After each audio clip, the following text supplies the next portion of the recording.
frustrating. Okay, so today's Wednesday, and we are trying to get caught up. This whole idea of splitting classes, where we're doing a Monday and a Friday, and there's something in the middle where we're doing online stuff together, is a very frustrating process for me because it's a very slow process for going through this material. And then with me being out sick for 10 days, and then now I've been put in a quarantine jail, I am trying to get us back on track. So there are 2 lectures that we need to get under our belt for the coming weeks. And one of those is we're going to do today is location decisions, strategic location decisions. And then the other is products and services within operations management. We need to define and review that process. That's something that will pop up on tests in the future for you, not just in this class, but when you go to take your exit examination from the program in 408, there are a number of questions related to that that probably will show up on your exam. So I want to make sure we cover those. So today we're going to talk about location strategies. And I'm going to be using a whiteboard, which I've not done in this class, on a 3rd computer as we're going through, just like we normally would. But this needs to be a conversation, so I need you to be chiming in and out on this as we're moving forward. And so I'm going to start with, let's have a conversation first about the types of decisions that go into location strategies in my video. Okay, so we all hear about jobs being shipped overseas. This is in the news all the time. It's a problem for our country because we have relatively high wages compared to other places in the world, and companies are tempted away from producing products in the US and then having them made overseas, and they have to go through a series of decisions. What we're going to cover is that this is not as straightforward as people would like to pretend on cost. There are some ethical issues involved. I want to talk about those. In particular, I want to talk about Apple and Nike specifically in their activities. And then I want to get you involved in this conversation of what types of decisions make companies want to go overseas from the US or want to come to the US to produce goods. Okay, we don't see that usually, but sometimes there are reasons for it to happen. We see companies like Mercedes, and you see Honda and Toyota putting plants in the US to produce products here, as opposed to just shipping them in like they were doing during the 90s, 80s, and 70s. So we're going to begin this conversation, and I'm going to see about starting up this white screen. All right. I'm going to share.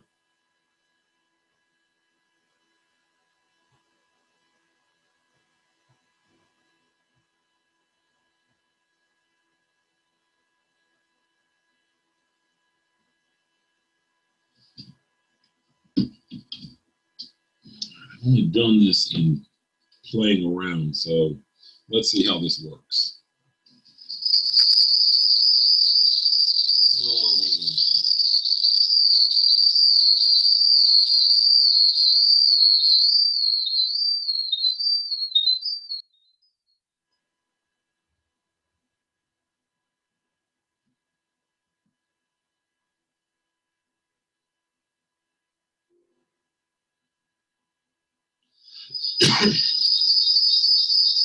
Light should be off on this.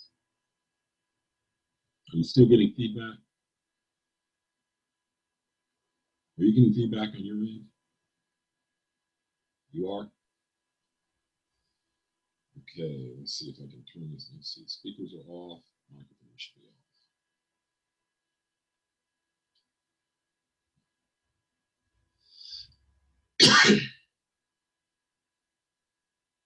It's off now. Are you still getting feedback? Okay, good. All right, excellent. All right, so now let me get back to the right screen. Excellent. All right, so let's have this conversation about what would cause a company to want to go overseas. So who wants to give me an idea here?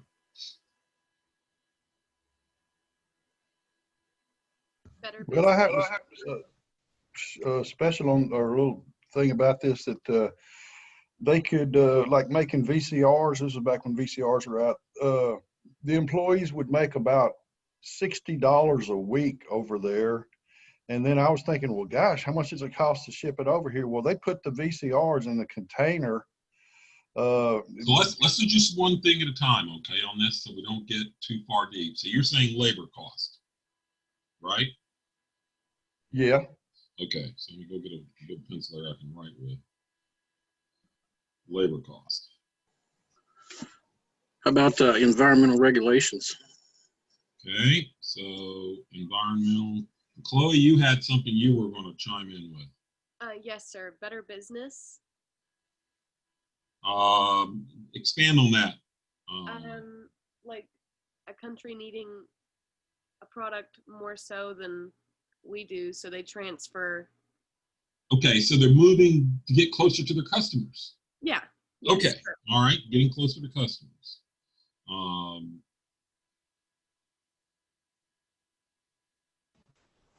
Moving closer to an area where you have more raw materials you need for production. Oops. Hang on just a second. Let me get this written out. And then getting closer to suppliers. Yeah. If I rephrase and it's not what you meant, please tell me that, because I'm not trying to put words in your mouth.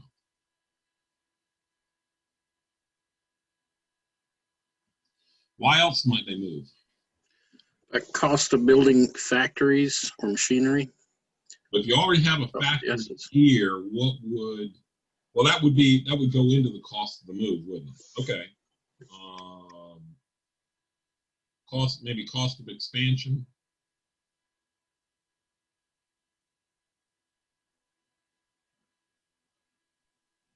Should be tax too. Taxes, big deal. It really is a big deal. What else?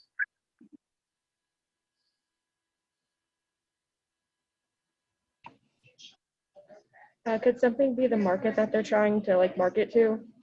Yeah, that's getting closer to your customers, right? Am I not right on that? Is it, Alexandra? Is that what you were saying? Yes. Okay. Sorry. Problem is I can't see your lips moving, and it makes, with the mask and all, and it's just a crazy time we live in. Okay, so you want to get closer to your customers. What else might be a reason to relocate?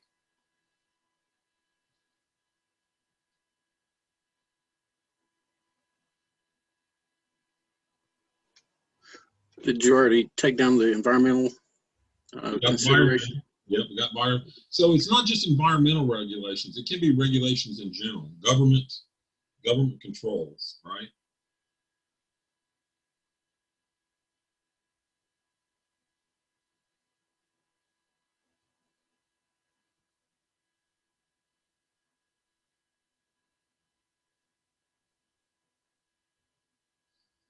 And that's a pretty decent list of what's going on. So we have labor costs, environmental regulation. Are you guys seeing this on the screen at all? No. No. No. No. Oh, man. That doesn't make any sense. Why would a whiteboard not show up that way? So let me go share again, stop share, share.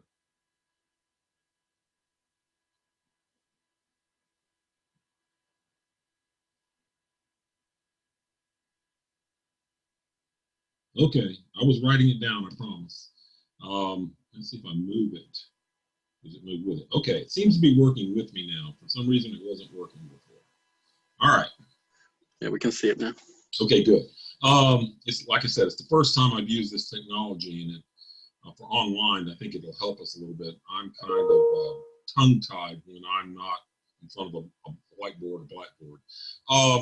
Okay, so now we have reasons why they might leave, but it's not as obvious as one might think. What might be factors affecting companies to want to, if they consider it, not move there? The stability of the country. Okay, so you have political stability. Let's see if I can put my hand on this. That would really help.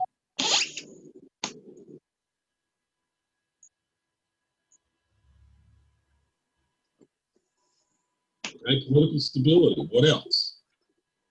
Tariffs, maybe bringing stuff back into the country or to other countries. Yeah, so that's kind of goes to the cost of shipping and all. So you got to have transport to your markets, right? So you have a cost to transport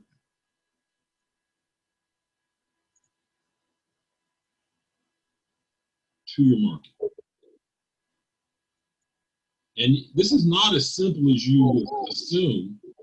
The companies who, the countries that you're exporting from may charge you a fee, and the company in the country you're importing to may charge you a fee. So it's kind of crazy. U.S. trade, and this has been a thing during the Trump administration, but for instance, you think that there's always equal sharing of the burden among first world countries, and there's not. For instance, with Germany, importing a U.S. car to Germany now costs about 26% of the sticker value of the vehicle into Germany. That's a tariff. We charge 2% for them bringing it in. So, even among first world countries, these are negotiated usually through treaties and agreements and such. There's not an equal reason for doing it. And these fees are applied oftentimes to make companies want to come into the country and sell there, or to discourage purchasing of goods from another country. It works both ways. And there's not equal trade, even coming from the EU, for instance, the first world countries into the US and vice versa. And that is an issue that needs to be dealt with long term as the parts of the world are trying to adjust to one another through what right now I think is a very unstable economic environment. Okay, what else would be a negative producing in another country?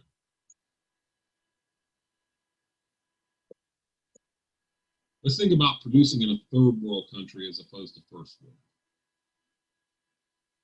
What might be problems you might have? Maybe education, quality of work. Okay, so it would be the availability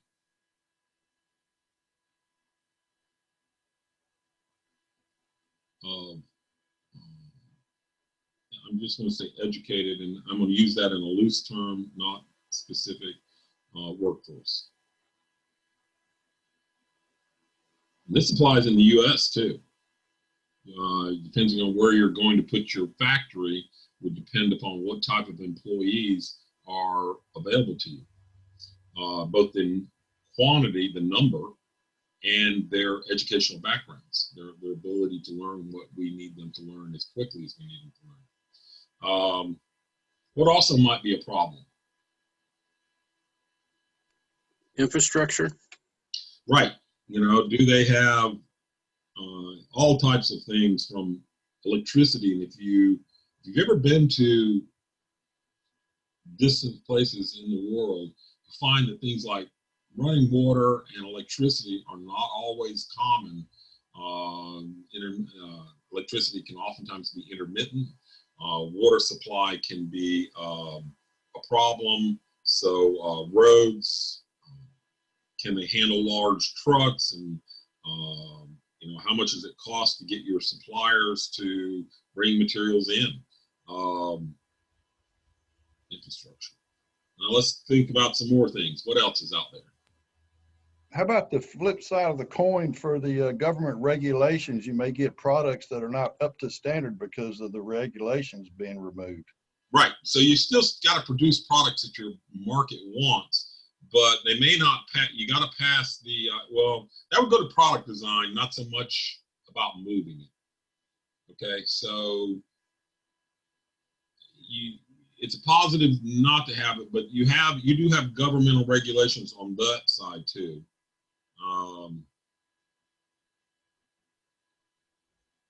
So for instance, in the renegotiation of NAFTA, part of it was there's an environmental component included in this renegotiation of it, and also a minimum wage along those lines. And so it's pretty important that you understand what those things are as you're going through this. What's another barrier for going into another country? Probably the flip side of the supplier availability, the supplies to raw materials to make it. How hard will it be to get there, and how much will it cost to? Okay, so location of suppliers. Could also be like cultural barriers too, right? Very good. Cultural barriers. Kind of talk to me about that. So it's like you'd at least have to have management and stuff come in to hire people and upper level people to be able to understand at least a good bit of the culture of the environment that they're going into to even attract a workforce. It's one of the aspects of it. Yes. Simple things. The language. Can your management speak the language? It means you're going to have to hire a bilingual force. How common is a bilingual force in that situation? And if it's in the U.S., because we have so many different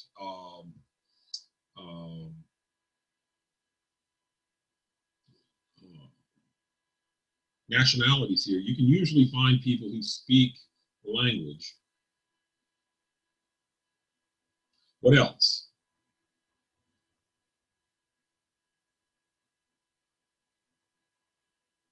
Here's a really important one. Dr. Knight will be all over this with you. The banking system. They've got to have a decent banking system so that you can do what?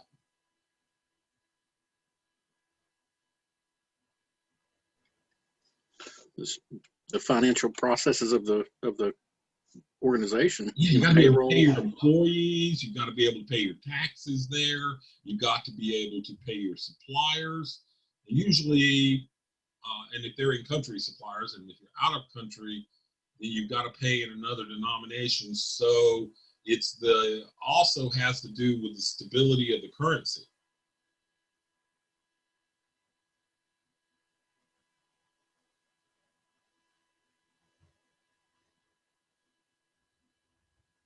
In this country, we don't really think about it that much because in the US, the dollar is fairly stable.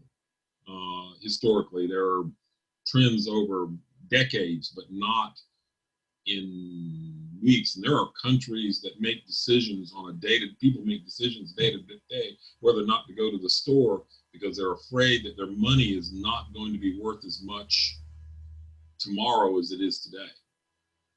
And they will be able to, they'll make decisions based upon it. That would impact you as an employer because if you have a high inflation rate, that means your inflation rate needs your increased payroll needs to keep up with the inflation rate, which should still be a zero-sum game in general for you. What else would be a negative impactor for you? Let's say I put a factory in South Vietnam or Vietnam. someplace in Southeast Asia or South Asia, what would be a problem in doing that for management living in the U.S.?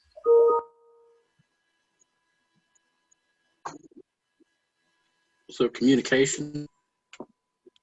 Okay, Just isn't time that language? So Language. Yeah. Okay, that's kind of obvious. Okay, so time zone too, right? time zone. Why is a time zone a problem? Because it's going to be nighttime for the other people when it's in the morning. So they're going to be working. It's going to be separate. You're going to have a few hours of delay before people will be working hours across the world. You can say, hey, that's great. My company is producing products around the clock. Why is it? It's a negative. It's a negative because you don't have overlap in your work days like you should. Many companies place companies in India because you don't really have the language issue. You have a cultural issue, but they have a very highly educated populace. Generally speak the King's English, and that means we have to learn to speak that with them. But you're dealing with in India, you're dealing with a 11-hour time difference. So you're getting up and coming to work at 8 o'clock, and they're going to bed. So it means you've got to get an earlier start, maybe 3 or 4 a.m. to have a late meeting with them on their calendar, or vice versa. They have to get up at 3 or 4 in the morning to meet with you. Not a good situation. Create a lot of resentment when that's going on. Companies are really struggling with that. Okay. Time zone problems. So, other simple problems. You talked about cultural holidays are an issue.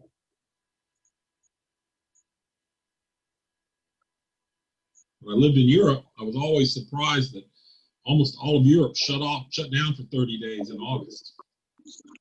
Everybody went on holiday during that time. Have we done like natural disasters of the area?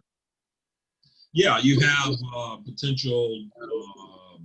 It's like if you're in Japan, you might have a tsunami or something like that, or Alaska right now. So there's a tsunami warning out there. So yeah. You have potential.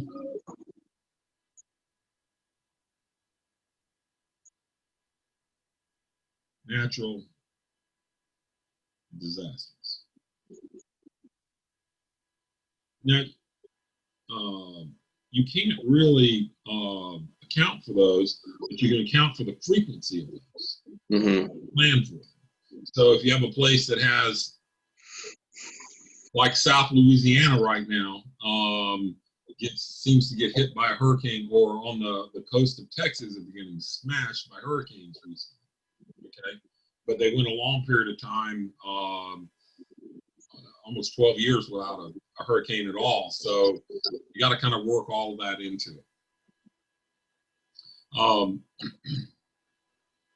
What other things would you be concerned about? Weather? Wouldn't there be some ethical issues too? Like, say you open up a factory in a country with a dictatorship, how's that going to affect the business back in the U.S.? Well, there are laws that prevent some of this. For instance, you cannot pay bribes, even if that's a cultural type of way of doing business.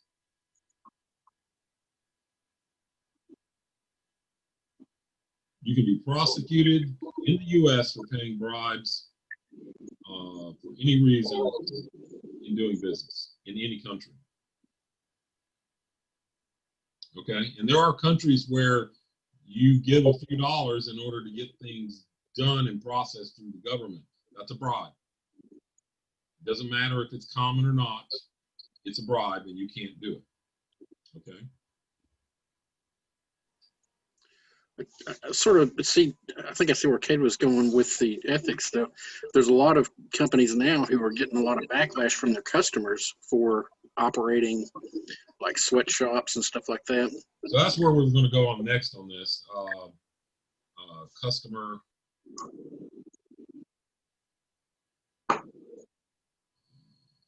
concerns.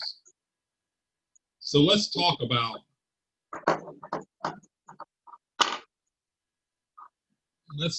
Nike, and let's talk about Nike first. Nike's a U.S. based company. Where do they have their goods made?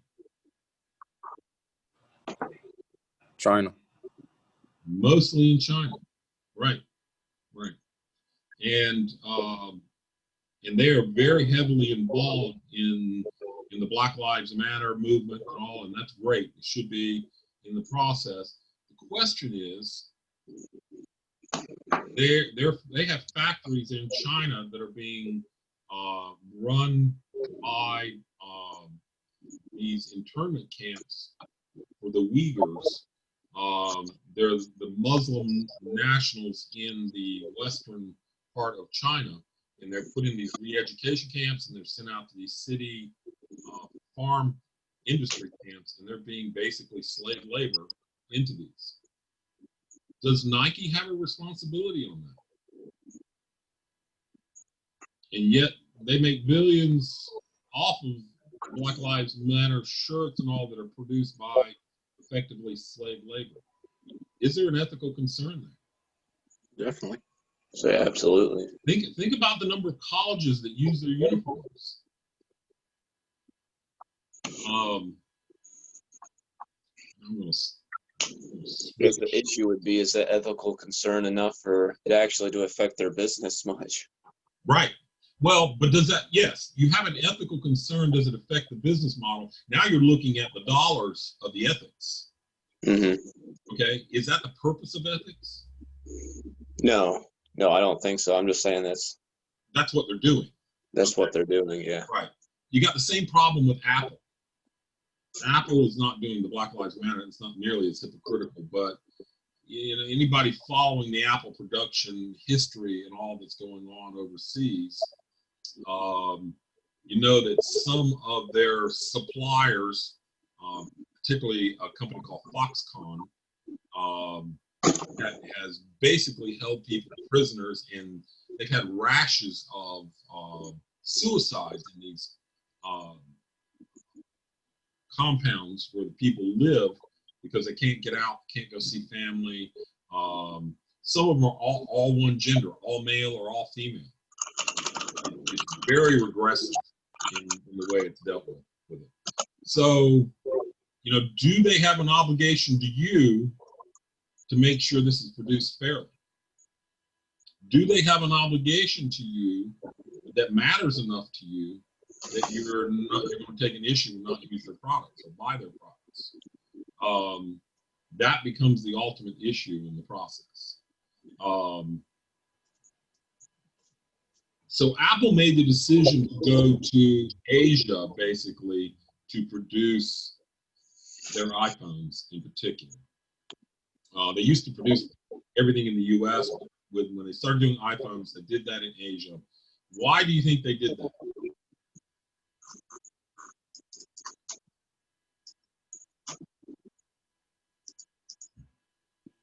It was cheaper. How so? Labor. I'm sorry? Cheaper labor. With the labor was cheaper, yeah. That's a true statement. Why else? Materials, raw materials, maybe? Well, raw materials in a way,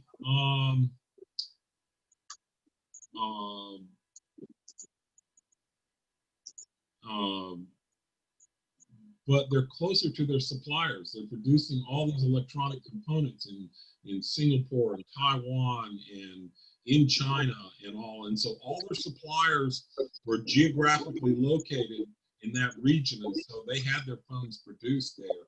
So there was an economic understanding of what they were doing when they were going in. I don't say that they weren't justified moving into Asia to produce the iPhones and then import them back to the US. But the question is then, do they have an obligation then to basically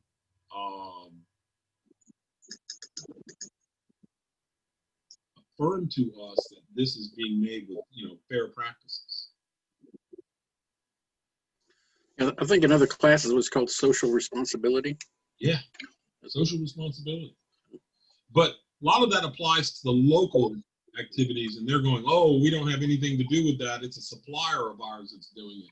Do they have responsibility, particularly if they're the only product that's being produced on the premises?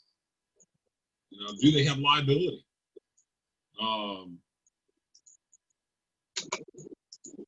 Question is, what is it that we're going to do? Because we can control that market.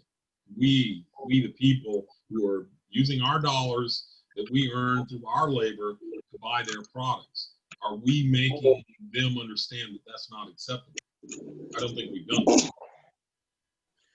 I think it's tough though too when you have a family, you're trying to budget your money, you're trying to survive yourself, because I always thought about the Walmart situation, all the stuff from China, being sold. I'm like, it'd be better if I went to, a store that was run by an American firm, and American made products. But then again, it's like, okay, now I got to balance the budget.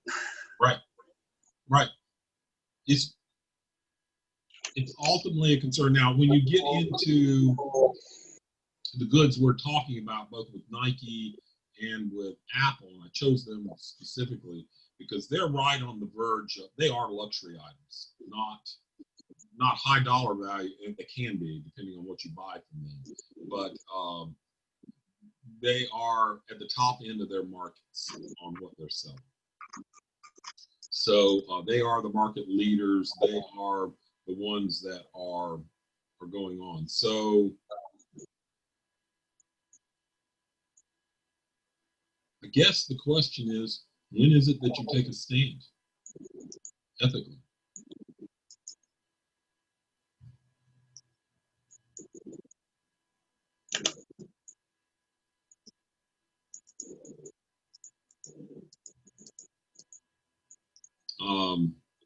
And I'm not trying to single out Apple and Nike. There are other companies that do this too, and I use them as there's just both of them have very obvious flaws right now that are showing up. And it's kind of like when you want to talk about hypocrisy, you talk about the biggest hypocrite you can identify, and so you can draw that out on it. And in this case, they're being very hypocritical. Should they not have to certify that their products are not made with slave labor?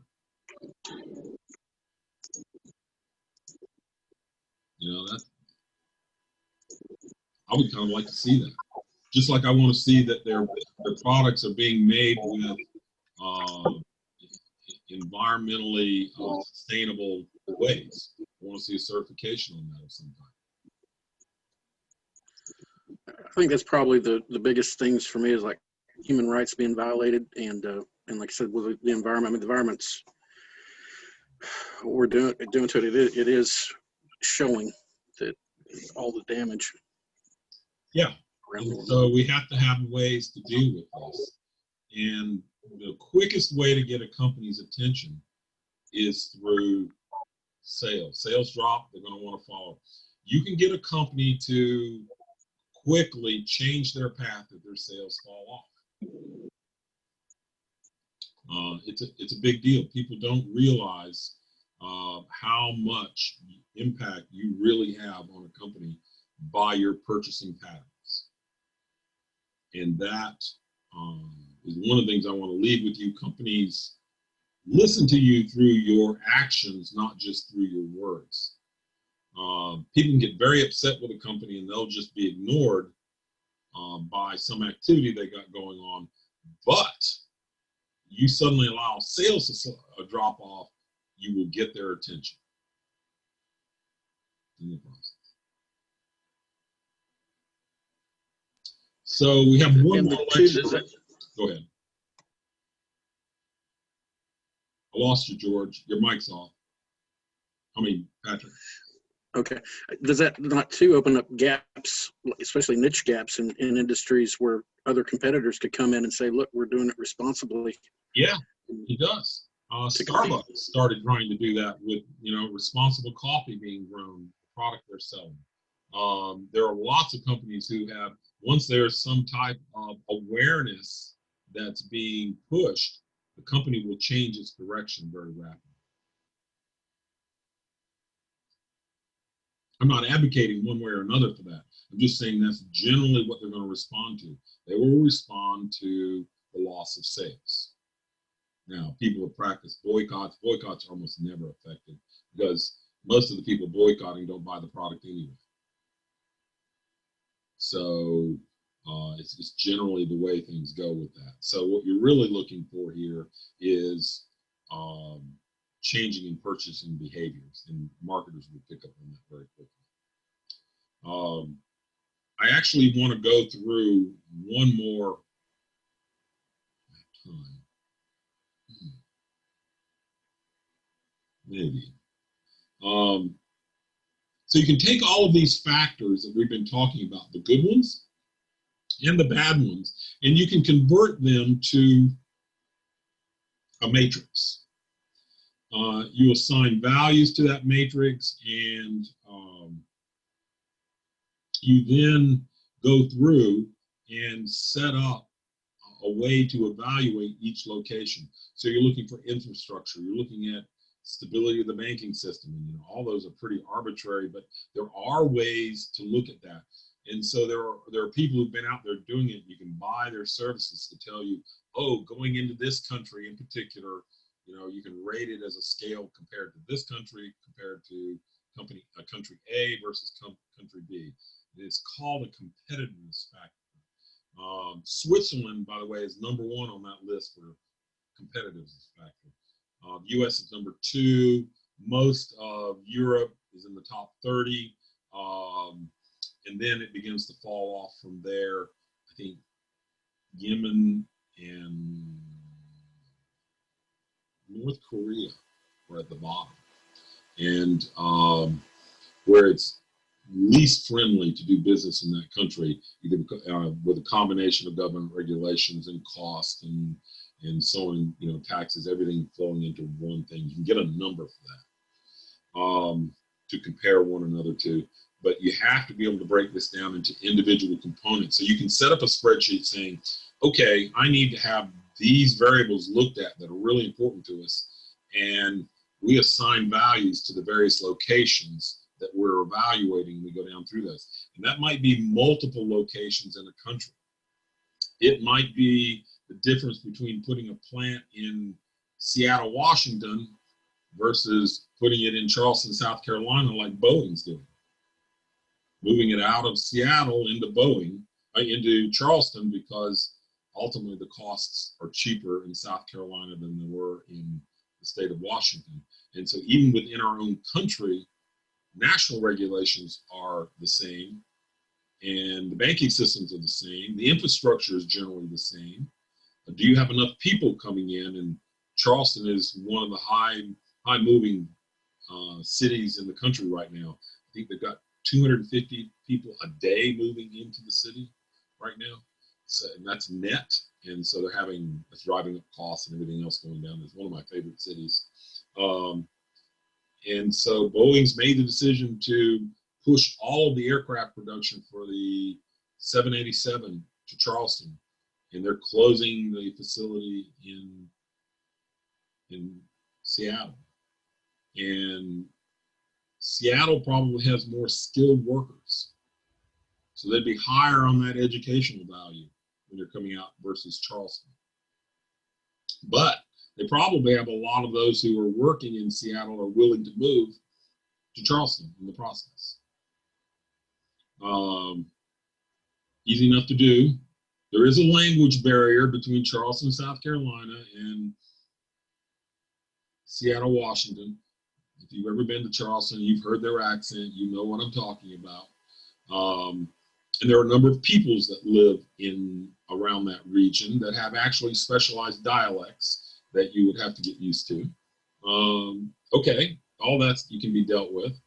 And so then you're looking at the cost of labor, you're looking at the cost of taxes and regulations by the state.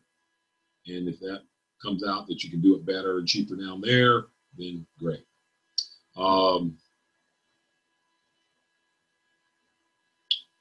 It's not a simple calculation. You can actually produce more in the United States, as an example, or in Europe, with a lower per unit cost, even with higher wages, than going into a third world country. And we've had companies leave and come back, spent millions and millions of dollars, and have to come back because they can't produce a product that's functional at that they need at a particular time. If you sustain it, you train your people and you keep them there, you raise the educational level of your employees, you might be able to get past that. But many companies have struggled with quality control, have struggled with, and quality control can be a cultural issue.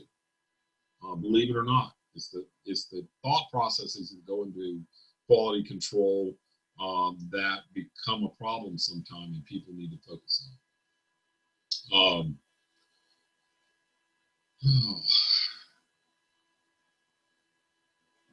Okay. This is not a very common exercise you would do in business. It would be, you're talking about investing millions, perhaps hundreds of millions of dollars. But you would also make the same type of calculation whether or not to purchase it or to make an item. So if I buy an item from a company that's selling it to me, what are my total costs? And what are my costs to produce it? I can't control the quality, but I can get a guarantee on quality from them. How does that impact my customers? So Friday, we're going to cover products and services from an OM point of view, and that will put us back on track as we're going forward. I need to get these lectures out of the way so that we can finally begin to get where I need us to be as a class. You guys are doing great on your projects. Keep working on your project. There's going to be a project regularly. Usually every week you're going to have one project. So just stay up on that. That's the biggest part of your grade are your projects. Stay up on those. You do have 2 tests in this. We've had 1. If you blew it, don't worry about it. Use your project grades to bring your overall grade up. If you turn in all the assignments, you'll do well in this class. Keep going on this. You're past halfway. And like I said, 4 weeks we go to Thanksgiving, and then we come back and we've got 10 days and we're done with the semester. It's crazy. We're almost there. So if you owe me something, go and look in the grade book, and if you've got a 0 in there for it, you owe it to me, and you need to get it to me. The 0 will stand unless I get something back from you.